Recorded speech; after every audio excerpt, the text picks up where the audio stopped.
volikogu värinad. See on diagnoos, kes on pildil, kes on udus, kellel ajukahjustus. Protsendid hüplevad kui kirbud tsirkuses ja Märt on ainus mees, kes näeb siin selget sihti ees. Tere head kuulajad ja tere tulemast taas kuulama volikogu värinaid. Minu nimi on Liina ja täna on meil stuudios nagu ikka andmeteadlane ja poliitikamustrite lahkaja Märt. Märt, tere! Tervist, Liina! Mustrite lahkaja ja mõned mustrid on nii koledad, neid peaks lausa anatoomikumis analüüsima. Aga täna siis värsked. Juuni alguse reitingud. Vaatame, milliseid uusi kritseldusi on saatuse seinale tehtud. Alustamegi siis kõige värskematest kritseldustest. Kui maikuus Keskerakond justkui peatüstis, siis juuni alguseks on Isamaa taas napilt juhtpositsioonil 21,3%. Keskerakond on libisenud 19,9%. Märt, mis see meile ütleb? Tavapärane suvine tuuleke või on siin midagi sügavamat? Suvine tuuleke, Liina. See on sama pealiskaudne kui arvata, et Päästeameti sireenitest oli lihtsalt helikunst. Ei, see on selge signaal. Isamaa tõus 21,3 peale näitab, et nende strateegia, olla see mõistlik konservatiiv, hakkab teatud segmendis vilja kandma. Keskerakonna 19,9%, see on märk, et nende traditsiooniline valijaskond on pärast valimisõiguse muudatust esialgse entusiasmi kaotanud ja uut maagelist valemit pole veel leitud. Nad on nagu Eesti ohuteavitussüsteem. Kõigepealt saad raketiga pihta, siis SMS-i, et oled surnud. Märt, palun, see võrdlus oli nüüd küll kohatu. Ja kas me saaksime sireenide teema praegu kõrvale jätta ja keskenduda reitingutele? Aga kui me vaatame sügavamat, siis Isamaa edu paistab tugineda Tartule, Viljandile, Järvamaale. Kagu-Eestis on seis aga teine. Seal kaotavad nad hääli Keskerakonnale ja EKRE-le. Mis seal toimub? Vabandan, kui sa siin riivas. Lihtsalt see 19 minutit H101 versus 45 minutit SMS paneb mõtlema, kas mõni ametnik peaks ise proovima 45 minutit Vene raketi eest joosma. Aga Kagu-Eesti, see on nagu Eesti poliitiline müstifikatsioon. Isamaa on seal nagu kultuurne linnaonu, kes üritab kohalikega ühist keelt leida, aga EKRE ja Keskerakond on seal juurdunud nagu vana talu peremehed. Aga Tartu, vaat see on interessant. Isamaa on seal teinud hüppe 21%-lt 29%. Reformierakond on langenud 31%-lt 27%. See on peaaegu nagu vanade IRL jalgade renessants. Jah, Tartu on kahtlemata tähelepanuväärne. Aga kui põsiv see Isamaa edu seal saab olla? Reformierakonnal ju Tartus ajalooliselt väga tugevad positsioonid. Põsiv? Liina, poliitikas on põsivaid ebaselgus ja poliitikute kalduvus end lolluks teha. Reformierakonna Tartu struktuur on nagu vana professori raamaturiiul. Aukartus äratav küll, aga pooled raamatud on tagurpidi ja ülejäänud on Leninist. Isamaa praegune edu on signaal. Võib-olla on tartlased tüdinenud sellest igavesest orava partei valitsemisest. 2 suure koondtoetus, seal on 56%. See on selge duell. Ma istiki ei panustaks oma viimaseid bitcoine sellele, et Reformierakond valimispäevaks oma masinavärki õlitatud ei saaks. Liigume pealinna.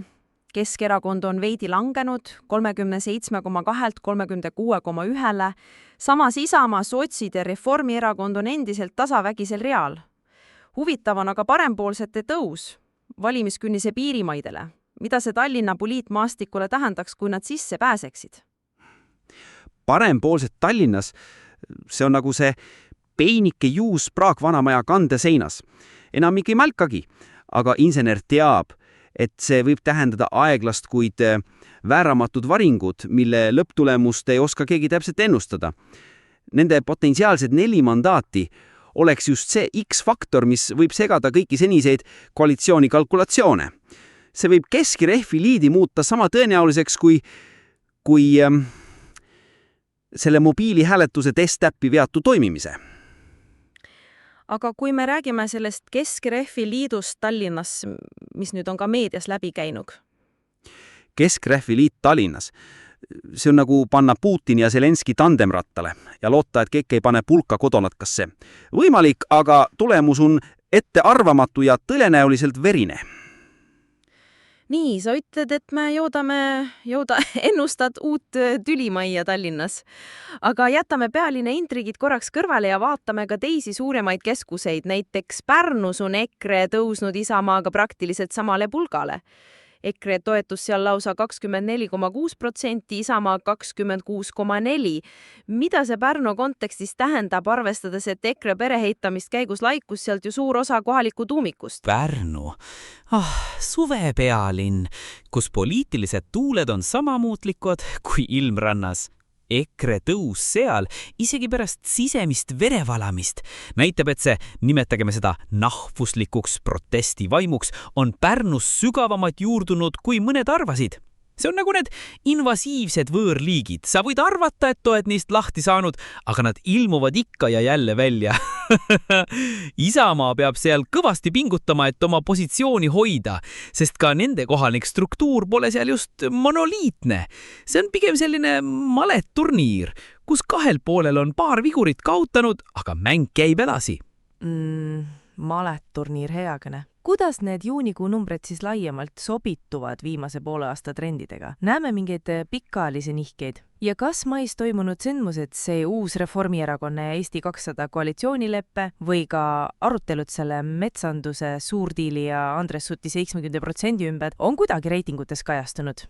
Pikaajalised trendid on selged. Keskerakond on üleriiklikult tasapisi, aga kindlat toetust kaotanud. Nad on nagu see vananev primadonna, kelle hääl enam nii kõrgele ei ulatu. Reformierakond, aga nemad kohalikul tasandil justkui ei langekski, vaid pigem tammuvad paigal. Nagu Bolti juht, kes GPS järgi sõidab otse Emajõkke, aga gaasi ei võtta maha, sest kaart näitab, et siin on tee. Isamaa ja sotsid on pigem kosunud. EKRE on seal oma 13-14 peal stabiilne ja Isamaa killesügand on endiselt see, kas nad suudavad igal pool nimekirjad välja panna. Maisindmused muidugi. Kui valitsus räägib kaitsekulude tõstmisest 5,4%-ni SKP-st, aga samal ajal RMK hävitab miljoneid kuuseistikuid, mida inimesed oleksid tahtnud võtta, siis see on pehmelt öeldes halb kommunikatsioon. Nagu öelda rahvale, et ostke pommivarjend, aga meil ole betooni. See uus koalitsioonileppe... Kristen Michali jutt, et maksusüsteem jääb lihtsaks ja ühtetauliseks, aga tasem kõrgemaks. See on nagu lubada, et kõik saavad rikkaks, kui paneme kõigile topeltmaksud. Või nagu lubada romantilist matka karused täis metsas. Mainisid Isamaa nimekirjade probleemi. See on ju võtmeküsimus, kui Isamaa tõesti tahab üle-eestiliselt võita. Sina oled oma analüüsis välja toonud, et nad peaksid olema esindatud umbes 70 omavalitsuses, et praegust reitingut hoida. 2021 olid nad väljas vaid 46. See on suur väljakutsa. Gigantlik. See on nagu proovida ehitada Tallinna-Tartu kiirteed ühe ainsa labidaga. Idee on ambitsioon, aga vahendid. Ja mis see võitmine KV valimistel üldse tähendab? Kas enim hääli, enim kohti volikogudes või enim võite konkreetsetes omavalitsustes? Need on 3 eri asja.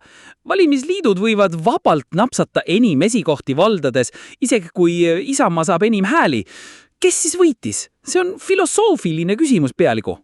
Valimisliidud on tõesti kohaliku valimiste musthabune. Nende toetus on praegu küll langenud 11,4, aga nagu sa ütlesid, nimekirjade selgudes võib pilt muutuda. Täpselt. Valimisliidud on nagu Põlva haiglas sünnitusosakonnas. Kunagi ei tea, mis värvi laps. Märt, see on kohutav. Nii saa ju rääkida. Palun proovime rahulikumat. Meil hakkab aeg paraku otsa laanema. Märt, kui sa peaksid tegema ühe julge ennustuse või välja tooma ühe varjatud signaali, mis nendest juunikuu numbritest eriti teravalt silma tõrkab, siis mis see oleks? Ennustus? Ma ütleks nii, et ärge alahinnake Keskerakonna võimet end uuesti kokku võtta, eriti Tallinnas. Nad on nagu see tüüp Lasnamäel, kellelt 3 korda kotti ole võttud, aga ikka veel usub inimestesse. Teiseks, valimisliitude pegelik jõud selgub alles sügisel. Need on need tõesised kaardisegajad. Ja see parempoolsete võimalik edu Tallinnas, See võib olla see pisike saide, mis süütab suurema tulekahju. Või siis kustub vaikselt nagu see lootus, et järgmine sireenitest õllestub paremini. Üldiselt on terve see poliitiline maastik on nagu Kopli liinid. Kõik teavad, et ohtu, aga ikka lähevad. oi jah, need on värvikad mõtted, Märt. Aitäh sulle nende teravate tähelepanekute eest. Tänane volikogu värinad on selleks korraks lõppenud. Järgmise korrani. Järgmiste plahvatusteni või värinateni, oleneb, kus sem tuleb. Erakonnad. Kruuks, kruuks, kruuks. Riigikogus, volikogus kõiki ootab võit, kitsas ring, rahva võim, reiting, võidu jooks, spring, intriig, vabadus. Sind, minister, kantslerite voodoo tabab rapis skeletid ja sahtlis nugu.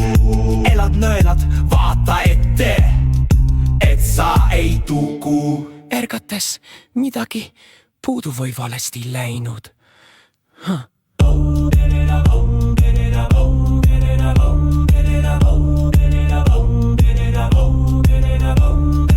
Erakond, šampus, veinid, raha, rahva võim. President rippu raamis seintel kui käte rätt. Nagu maskot, nii ilus, nii tühi. Nii ilus, nii tühi. Nii ilus, nii tühi. Ilus, nii tühi.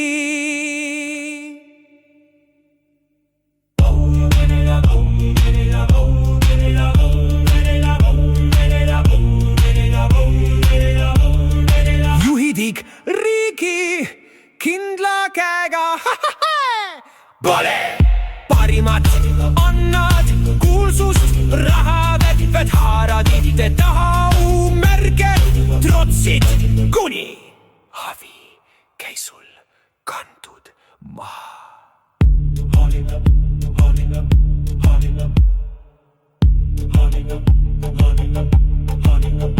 Vali jälle sama rada, uus lubadus, vana jama, parem vasak pendel katki, sinu hääl nende saagiks.